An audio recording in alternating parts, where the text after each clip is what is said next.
So finally আমরা কিন্তু পৌঁছে গেলাম সৈকত সুন্দরী দীঘাতে। Good morning everyone. তো দেখো ফাইনালি কিন্তু আমরা দীঘায় পৌঁছে গেছি। আর এই ঘড়িতে বাজে এখন প্রায় 5:30।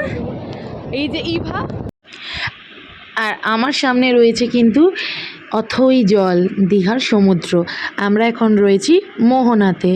সারা রাতের পরে জার্নি করে এসে দীঘার সমুদ্রের এই হালকা ফুরফুরে হাওয়াটা কি ভীষণ ভালো লাগছে বলে বোঝাতে পারবো না। মনে হচ্ছে শরীরের সারা ক্লান্তি এক নিমেষে দূর হয়ে গেল।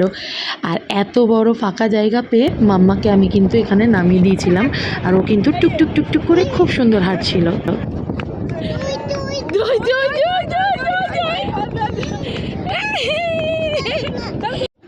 ভোরের আলো ফুটতে ফুটতে আমরা পৌঁছে গেলাম দীঘা মোহনায়। প্ল্যান তো ছিল মোহনা দেখি হোটেলে চেক ইন করবো।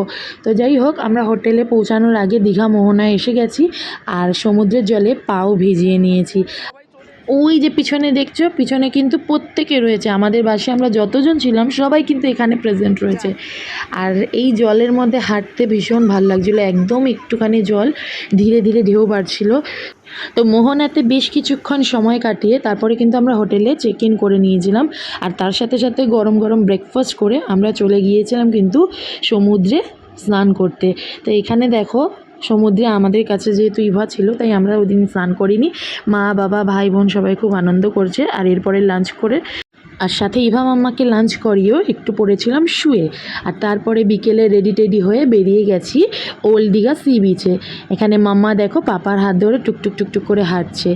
আর রাতের আলোয় এত সুন্দর সমুদ্রকে লাগছিল দেখতে যে না দেখলে আমি বিশ্বাস করতে পারবো না। এর আগেও আমি দীঘায় গিয়েছি, কিন্তু ওল্ড দীঘায় সময় কাটানোটা আমারই প্রথমবার, কারণ এর আগে আমরা নিউ দীঘাতে স্টে করেছিলাম। তো দেখো পুরো সি বিচটা মানুষে কিন্তু গম গম করছে। সবাই কিন্তু সন্ধেবেলা সি বিচে হাওয়া খেতে চলে এসছে। আর এইভাবেই আমাদের কিন্তু সন্ধেটা কেটেছিল গরম গরম চা আর সাথে মাছ ভাজা চিকেন কাবাবের সাথে। আর এখানে আমার মাম্মা দেখো সমুদ্রে দেখে কিন্তু খুব আনন্দ পাচ্ছিল। তো এইভাবে দীঘায় ফার্স্ট ডেটা আমরা কাটিয়ে দিয়েছি। তো এরপরে আমরা কিভাবে নেক্সট ডে কাটালাম চলো তোমাদের সাথে শেয়ার করব আমি নেক্সট পার্টে। দেখা হচ্ছে তোমাদের সাথে ডে 2 এর ভিডিও নিয়ে। এখনের জন্য টাটা।